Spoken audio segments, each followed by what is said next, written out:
ಪೂಜ್ಯಾಯ ರಾಘವೇಂದ್ರಾಯ ಸತ್ಯಧರ್ಮರತಾಯ ಚ ಭಜತಾಂ ಕಲ್ಪವೃಕ್ಷಾಯ ನಮತಾಂ ಕಾಮಧೇನುವೆ. ಓಂ ಶ್ರೀ ಗುರು ರಾಘವೇಂದ್ರಾಯ ನಮಃ. ಎಲ್ಲರಿಗೂ ರಾಯರ ಅನುಗ್ರಹ ಯೂಟ್ಯೂಬ್ ಚಾನಲ್ಗೆ ಸ್ವಾಗತ. ಹಾಗೆ ನನ್ನ ಚಾನಲ್ನ ಇನ್ನೂ ಸಬ್ಸ್ಕ್ರೈಬ್ ಮಾಡ್ಕೊಂಡಿಲ್ಲ ಅಂತ ಅಂದರೆ ದಯವಿಟ್ಟು ಸಬ್ಸ್ಕ್ರೈಬ್ ಮಾಡಿಕೊಂಡು ವಿಡಿಯೋಗೊಂದು ಲೈಕ್ ಮಾಡಿ. ಇವತ್ತಿನ ಟಾಪಿಕ್ ಬಂದು ರಾಘವೇಂದ್ರ ಸ್ವಾಮಿಗಳು ಕನಸಲ್ಲಿ ಬಂದರೆ ಏನರ್ಥ, ಯಾಕೆ ಬರ್ತಾರೆ, ಏನು ಸೂಚನೆ ಕೊಡ್ತಾರೆ ಅನ್ನೋದನ್ನು ತಿಳ್ಕೊಳ್ಳೋಣ. ಎಷ್ಟೊಂದು ಜನ ನನಗೆ ಕಮೆಂಟ್ ಆಗ್ತಾ ಇರ್ತೀರ, ರಾಯರು ಬಂದಿದ್ದಾರೆ ನನಗೆ ಕನಸಲ್ಲಿ, ಏನು ಮಾಡಬೇಕು ಮುಂದೆ ಅಂತ ಎಲ್ಲ. ನೀವೇ ಪುಣ್ಯವಂತರು. ಆ್ಯಕ್ಚುಲಿ ಯಾರ್ಯಾರಿಗೆಲ್ಲ ರಾಯರು ಕನಸಲ್ಲಿ ಬಂದಿದ್ದಾರೋ ಖಂಡಿತವಾಗ್ಲೂ ನೀವು ಪುಣ್ಯ ಮಾಡಿದ್ದೀರಾ. ಇದನ್ನಂತೂ ಬರೆದಿಟ್ಕೊಬಿಡಿ.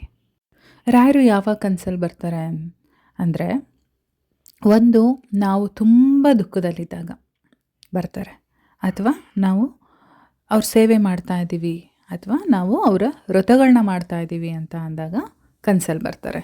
ನಾವು ಆ ಟೈಮಿಗೆ ನಮಗೆ ನಾವು ಮಾಡಿ ಸರಿನಾ ತಪ್ಪಾ, ಏನು ಮಾಡ್ತಾಯಿದ್ದೀವಿ, ಇದಕ್ಕೊಂದು ಅರ್ಥ ಇದೆಯಾ ಅಂತ ನಮಗೆ ಗೊತ್ತಾಗಬೇಕಲ್ಲ, ಅದನ್ನು ತಿಳಿಸ್ಕೊಡೋಕ್ಕೆ ಅಂತ ರಾಯರು ನಮ್ಮ ಕನಸಲ್ಲಿ ಬರ್ತಾರೆ. ಎಲ್ಲ ಕಡೆ ಸುತ್ತಾಡಿರ್ತೀರ, ತುಂಬ ಕಷ್ಟದಲ್ಲಿರ್ತೀರ, ಏನಪ್ಪ ಮಾಡೋದು ಅಂತೇಳಿ ರಾಯರ ಪಾದಕ್ಕೆ ಬಂದು ಬಿದ್ದಿರ್ತೀರ. ಎಲ್ಲರೂ ನಿಮ್ಮ ಬಗ್ಗೆ ಆಡ್ಕೊಳ್ತಾ ಇರ್ತಾರೆ, ಏನು ನೀನು ಹಿಂಗೆ, ಏನು ನಿನ್ನ ಕೈಲಿ ಮಾಡೋಕ್ಕಾಗಲ್ಲ, ನಿನ್ನ ಕೈಲಿ ಏನೂ ಆಗಲ್ಲ ಅಂತ ಈ ರೀತಿ ಆಡ್ಕೊಳ್ತಾ ಇರ್ತಾರೆ. ಅಂಥ ಟೈಮಲ್ಲಿ ರಾಯರು ಬರ್ತಾರೆ. ಯಾರು ಏನಾದರೂ ಅಂದ್ಕೊಳ್ಳಿ, ನಾನು ನಿನ್ನ ಜೊತೆ ಇದ್ದೀನಿ, ಸನ್ಮಾರ್ಗದಲ್ಲಿ ನೀನು ನಡೆ, ನಾನು ನಿನ್ನ ಜೊತೆ ಇದ್ದೀನಿ ಅಂತ ಹೇಳ್ಬಿಟ್ಟು ರಾಯರು ಅವಾಗ ಬರ್ತಾರೆ. ಆ ರೀತಿ ನಿಮ್ಮ ಕಷ್ಟದಲ್ಲಿದ್ದಾಗ ರಾಯರು ಏನಾದರೂ ನಿಮ್ಮ ಕನಸಲ್ಲಿ ಬಂದರು ಅಂತ ಅಂದರೆ, ನಿಮ್ಮ ಕಷ್ಟಕ್ಕೆ ಅಲ್ಲಿಗೆ ಒಂದು ಪುಲಿ ಸ್ಟಾಪ್ ಇಟ್ಟರು ಅಂತಲೇ. ಇನ್ನು ಮುಂದೆ ನೀವು ನೋಡೋದೆಲ್ಲ ಒಳ್ಳೆಯದೇ.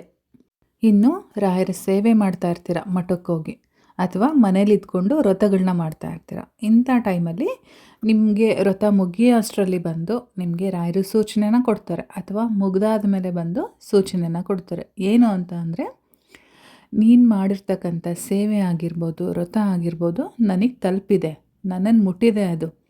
ಸೊ ಇನ್ಮೇಲೆ ನಿನ್ನ ಕಷ್ಟಗಳೆಲ್ಲ ಕಳೆಯುತ್ತೆ, ನಾನು ನಿನಗೆ ಅನುಗ್ರಹ ಮಾಡೋಕ್ಕೆ ರೆಡಿಯಾಗಿದ್ದೀನಿ ಅಂಥೇಳಿ ಸೂಚನೆ ಅದು.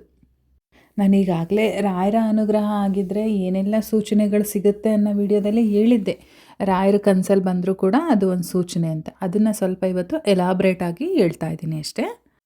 ಈ ರೀತಿ ಕನಸಲ್ಲಿ ಬಂದು ನಿಮ್ಗೆ ಏನಾದರೂ ಸೂಚನೆಗಳನ್ನ ಕೊಡ್ತಾ ಇದ್ದಾರೆ ಅಂತ ಅಂದರೆ, ನೀವು ಬೆಳಗ್ಗೆ ಎದ್ದು ಏನು ಮಾಡಬೇಕು ಗೊತ್ತಾ? ಬೆಳಗ್ಗೆ ಎದ್ದು ಮನೆಯೆಲ್ಲ ಸ್ವಚ್ಛ ಮಾಡಿಕೊಂಡು, ದೇವ್ರ ಮನೆಯೆಲ್ಲ ಸ್ವಚ್ಛ ಮಾಡಿ, ರಾಯರಿಗೆ ಭಕ್ತಿಯಿಂದ ಪೂಜೆ ಮಾಡಿ, ತುಪ್ಪದ ಆರತಿ ಮಾಡಿ, ತುಪ್ಪದ ದೀಪ ಹಚ್ಬಿಟ್ಟು, ನಂತರ ನೀವು ಎಲ್ಲಾದರೂ ಮಠ ನಿಮ್ಗೆ ಹತ್ರ ಇದೆ ಅಂತ ಅಂದರೆ, ರಾಯರ ಮಠ ಹತ್ರ ಇದೆ ಅಂತ ಅಂದರೆ, ಮಠಕ್ಕೆ ಹೋಗಿ ರಾಯರಿಗೊಂದು ಪೂಜೆ ಮಾಡಿಸಿ.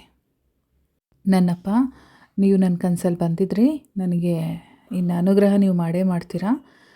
ಇನ್ನು ಮುಂದೆ ಎಲ್ಲದೂ ಕೂಡ ನಾನು ಒಳ್ಳೆ ಮಾರ್ಗದಲ್ಲಿ ನಡೆಯೋದಕ್ಕೆ ನೀವು ನನ್ನ ಜೊತೆ ಇರಬೇಕು. ನಾನು ನಿಮ್ಮನ್ನು ಬಿಟ್ಟು ಇನ್ನೆಲ್ಲೂ ಅಲಗಾಡೋದಿಲ್ಲ, ನಾನು ನಿಮ್ಮ ಪಾದಕ್ಕೆ ಬಂದು ಬಿದ್ದಿದ್ದೀನಿ ಅಂತ ಹೇಳ್ಬಿಟ್ಟು ಹೋಗಿ ರಾಯರಿಗೊಂದು ಮಹಾಮಂಗಳಾರತಿ ಅಥವಾ ನಿಮ್ಮ ಕೈಲಿ ಏನಾಗುತ್ತೆ ಒಂದು ಸೇವೆನ ಮಾಡಿಸಿ.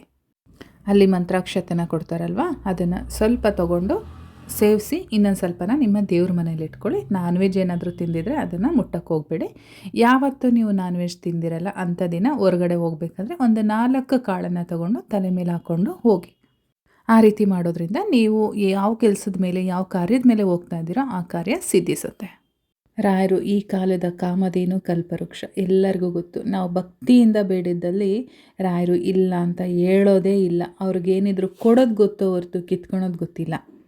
ಇನ್ನು ಯಾರ್ಯಾರಿಗೆಲ್ಲ ರಾಯರು ಕನಸಲ್ಲಿ ಬಂದಿಲ್ವೋ ಅವರು ಶ್ರದ್ಧಾಪೂರ್ವಕವಾಗಿ ರಾಯರನ್ನು ಸೇವೆ ಮಾಡಿ, ವ್ರತಗಳನ್ನ ಮಾಡಿ, ಅವರನ್ನು ನಂಬಿ ಖಂಡಿತವಾಗ್ಲೂ ರಾಯರು ಕನಸಲ್ಲಿ ಬಂದು ನಿಮಗೂ ಕೂಡ ಅನುಗ್ರಹ ಮಾಡೇ ಮಾಡ್ತಾರೆ. ಸೊ ಇವಾಗ ತಿಳ್ಕೊಂಡ್ವಿ ಅನಿಸುತ್ತೆ, ರಾಯರು ಕನಸಲ್ಲಿ ಬಂದರೆ ಏನರ್ಥ, ಬಂದಾದಮೇಲೆ ನಾವು ಏನು ಮಾಡಬೇಕು ಅನ್ನೋದನ್ನು ಇವತ್ತಿನ ವಿಡಿಯೋದಲ್ಲಿ ತಿಳಿಸ್ಕೊಟ್ಟಿದ್ದೀನಿ. ನಾನು ಮತ್ತೆ ಮುಂದಿನ ವಿಡಿಯೋದಲ್ಲಿ ಸಿಗ್ತೀನಿ. ಅಲ್ಲಿವರೆಗೂ ಎಲ್ಲರಿಗೂ ಕೂಡ ನಮಸ್ಕಾರ. ಕಮೆಂಟಲ್ಲಿ ಓಂ ಶ್ರೀ ಗುರು ರಾಘವೇಂದ್ರಾಯ ನಮಃ ಅಂತ ಬರೆಯೋದನ್ನು ಮಾತ್ರ ಮರಿಬೇಡಿ. ಧನ್ಯವಾದಗಳು.